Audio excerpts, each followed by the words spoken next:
Magandang araw po sa lahat ng kapatid natin sa iglesia.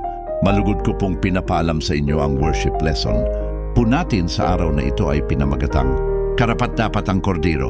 Pinapaalam sa atin sa Biblia lahat ng nasa langit at lupa o ang lahat ay magkakaisa sa pagpupuri sa Diyos, Ama at sa Kordero na ang Panginoong Hesukristo dahil sa kasalanan ng sangkatauhan na tinubos niya sa sarili.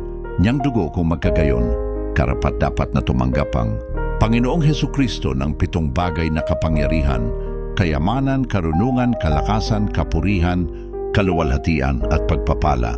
Kaya ang sino mang manampalataya sa Panginoong Hesukristo na siyang ulo ng Iglesia at tagapamagitan sa Panginoong Diyos ay maliligtas ng buhay na walang hanggan.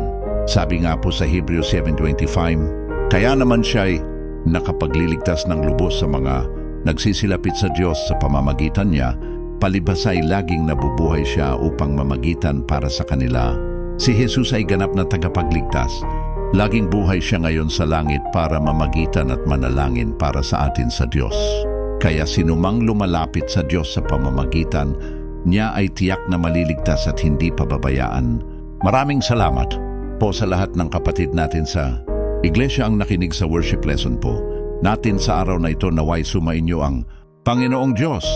God bless po sa ating lahat. Amen.